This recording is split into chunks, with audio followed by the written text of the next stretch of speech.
जय हिंद साथियों। मैं आर के स्वामी आप सभी का स्वामी क्लासेस फाजिलका में स्वागत करता हूं। साथियों, आज हम लेखक रामवृक्ष बेनीपुरी जी द्वारा रचित निबंध नींव की ईंट का विस्तृत अध्ययन करेंगे। साथियों, ये जो निबंध है पंजाब स्कूल शिक्षा बोर्ड की 9वीं कक्षा की हिंदी पुस्तक में शामिल है। साथियों, आज की जो क्लास है बहुत ही महत्वपूर्ण होने वाली है और इस क्लास में आपको बहुत कुछ नया सीखने को मिलेगा, इसलिए वीडियो के अंत तक जुड़े रहें। वीडियो को लाइक और शेयर अवश्य करें। अगर आप हमारे YouTube चैनल पर नए हो तो चैनल को सब्सक्राइब करें, बेल आइकन को अवश्य दबाएं ताकि आप तक नई क्लास का नोटिफिकेशन पहुंच सके। अगर आपने हमारी अभी तक पहली वाली क्लासें नहीं देखी है तो आप चैनल के प्लेलिस्ट में जाकर अवश्य उन क्लासों को देखें और हिंदी की बेहतर तैयारी करें। तो शुरू करते हैं आज की क्लास। निबंध का विस्तृत अध्ययन करने से पहले हम निबंध के लेखक रामवृक्ष बेनीपुरी जी से संबंधित महत्वपूर्ण तथ्यों का अध्ययन करेंगे। श्री रामवृक्ष बेनीपुरी जी का हिंदी गद्य जगत में अद्भुत योगदान रहा है। इनका जन्म सन 1902 ईस्वी में बिहार के मुजफ्फरपुर जिले में बेनीपुर गांव में हुआ था। बचपन में ही इनके माँ बाप का निधन हो गया था। ये दृढ़ निश्चयी थे। अंत इन्होंने कष्ट सहकर मैट्रिक कक्षा तक की पढ़ाई पूरी की। गांधी जी के नेतृत्व में सन 1920 में असहयोग आंदोलन का इन पर ऐसा प्रभाव पड़ा कि ये अध्ययन छोड़कर स्वतंत्रता संग्राम में कूद पड़े। इन्हें भी राष्ट्रीय स्वतंत्रता संग्राम में भाग लेने के कारण जेल जाना पड़ा। स्वतंत्रता सेनानी होने के साथ साथ ये कुशल संपादक, श्रेष्ठ साहित्यकार भी थे। माँ सरस्वती व भारत माता की सेवा करते हुए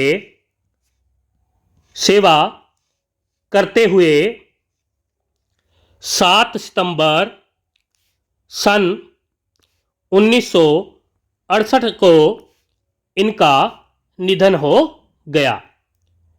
इनकी प्रमुख रचनाएं हैं चिता के फूल कहानी है, अमरपाली नाटक है, माटी की मूर्तें रेखा चित्र है, पतितों के देश में इनका उपन्यास है, जंजीरें और दीवारें संस्मरण है।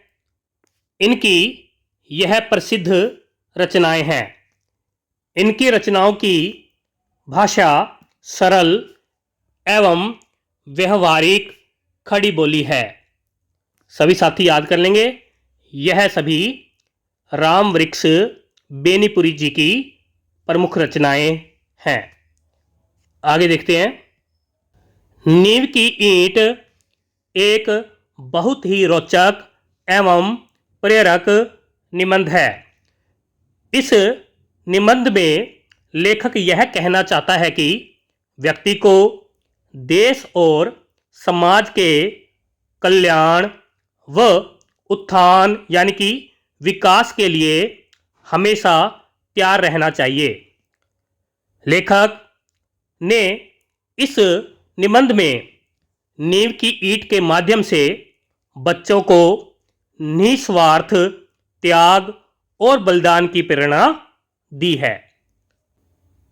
वह जो चमकीली, सुंदर, सुघड़, सुघड़ का अर्थ है सुडौल, यानी कि जिसकी बनावट सुंदर हो, सी इमारत है, वह किस पर टिकी है। इसके कंगूरों, कंगूरों का अर्थ है चोटी या शिखर, को आप देखा करते हैं। क्या कभी आपने इसकी नींव की ओर ध्यान दिया है? दुनिया चमक दमक देखती है, ऊपर का आवरण देखती है। आवरण के नीचे जो ठोस सत्य है, उस पर कितने लोगों का ध्यान जाता है? ठोस सत्य सदा शिवम, शिवम का यहाँ पर अर्थ है कल्याणकारी होता ही है, किंतु वह हमेशा सुंदरम भी हो यह आवश्यक नहीं। सत्य कठोर होता है, कठोरता और भद्दापन यानी कि बदसूरत साथ साथ जन्मा करते हैं, जिया करते हैं। हम कठोरता से भागते हैं, भद्देपन से मुख मोड़ते हैं, इसलिए सत्य से भी भागते हैं। नहीं तो हम इमारत के गीत, नींव के गीत से प्रारंभ करते। वह ईंट धन्य है जो कट छट कर कंगूरे यानी कि चोटी पर चढ़ती है और बरबस लोक लोचनों यानी कि लोगों की नज़रों को अपनी ओर आकृष्ट यानी कि आकर्षित करती है। किंतु धन्य है वह ईंट जो जमीन के साथ हाथ नीचे जाकर गड़ गई और इमारत की पहली ईंट बनी, क्योंकि इसी पहली ईंट पर उसकी मजबूती और पुख्तेपन पर सारी इमारत की अस्ति नास्ति यानी कि होना न होना निर्भर करती है।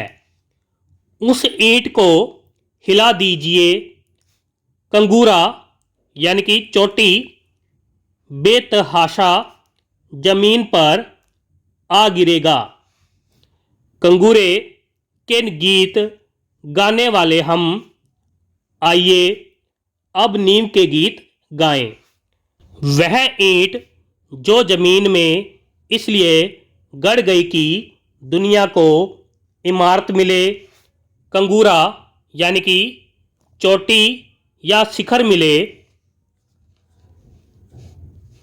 वह ईंट जो सब ईंटों से ज़्यादा पक्की थी, जो ऊपर लगी होती तो कंगूरे की शोभा 100 गुणी कर देती। किंतु जिस ईंट ने देखा इमारत की पायेदारी उसकी नींव पर मुनहसिर यानी कि निर्भर होती है, इसलिए उसने अपने को नींव में अर्पित किया।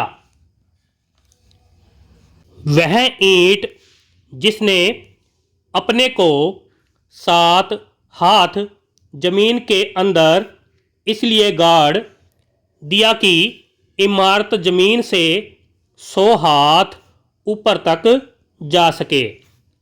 वह ईंट जिसने अपने लिए अंधकूप यानी कि अंधेरा कुआं इसलिए कबूल किया कि ऊपर के उसके साथियों को स्वच्छ हवा मिलती रहे, सुनहरी रोशनी मिलती रहे।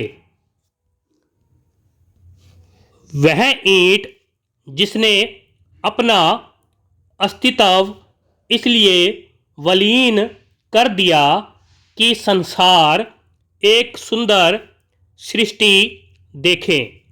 सुंदर सृष्टि हमेशा ही बलिदान खोजती है। बलिदान ईंट का हो या व्यक्ति का, सुंदर इमारत बने इसलिए कुछ पक्की लाल ईंटों को चुपचाप नींव में जाना है। सुंदर समाज बने इसलिए कुछ तपे तपाए लोगों को मौन मूक शहादत यानी कि बलिदान का लाल सहरा पहनना है। शहादत और मौन मूक जिस शहादत को शुहरत यानी कि ख्याति या प्रसिद्धि मिली, जिस बलिदान को प्रसिद्धि प्राप्त हुई, वह इमारत का कंगूरा है, मंदिर का कलश है। हाँ, शहादत और मौन मूक समाज की आधारशिला यही होती है। ईसा की शहादत यानी कि बलिदान ने ईसाई धर्म को अमर बना दिया, आप कह लीजिए। किंतु मेरी समझ में ईसाई धर्म को अमर बनाया उन लोगों ने जिन्होंने उस धर्म के प्रचार में अपने को अनाम उत्सर्ग यानी कि बलिदान कर दिया।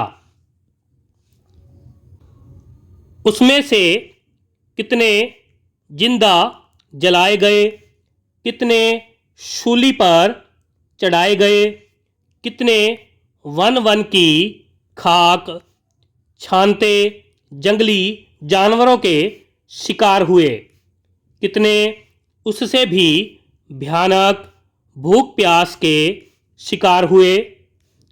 उनके नाम शायद ही कहीं लिखे गए हों, उनकी चर्चा शायद ही कहीं होती हो, किंतु ईसाई धर्म उन्हीं के पुण्य प्रताप से फल फूल रहा है। वे नींव की ईंट थे, गिरजाघर के कलश उन्हीं की शहादत यानी कि बलिदान से चमकते हैं। आज हमारा देश आज़ाद हुआ सिर्फ उनके बलिदानों के कारण नहीं, जिन्होंने इतिहास में स्थान पा लिया है। देश का शायद कोई ऐसा कोना हो जहां कुछ ऐसे दधीची नहीं हुए हो जिनकी हड्डियों के दान ने ही विदेशी वृत्रासुर का नाश किया। हम जिसे देख नहीं सके वह सत्य नहीं है, यह है मूढ़ धारणा। ढूंढने से ही सत्य मिलता है। हमारा काम है, धर्म है, ऐसी नींव की ईंटों की ओर ध्यान देना। सदियों के बाद नए समाज की सृष्टि की ओर हमने पहला कदम बढ़ाया है। इस नए समाज के निर्माण के लिए हमें नींव की ईंट चाहिए। अफसोस, कंगूरा यानी कि शिखर बनने के लिए चारों ओर होड़ा होड़ी यानी कि प्रतिस्पर्धा मची है। नींव की ईंट बनने की कामना लुप्त हो रही है। 7 लाख गांवों का नवनिर्माण, हजारों शहरों और कारखानों का नवनिर्माण। कोई शासक इसे संभव नहीं कर सकता। जरूरत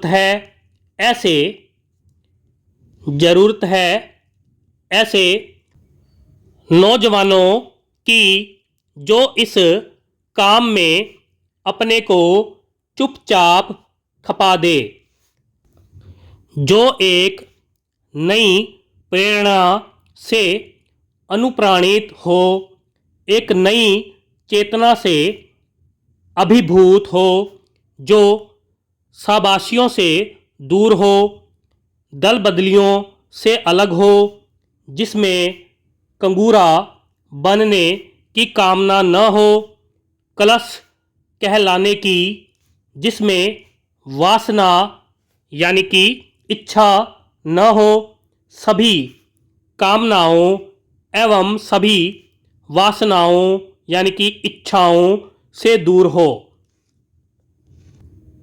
उदय के लिए आतुर हमारा समाज चिल्ला रहा है, हमारी नींव की ईंट किधर है।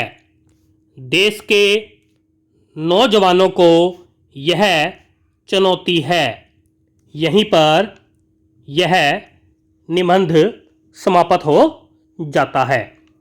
आशा करता हूँ कि आपको निबंध अच्छा लगा होगा और इस निबंध के माध्यम से आपको बहुत कुछ नया सीखने को मिला होगा।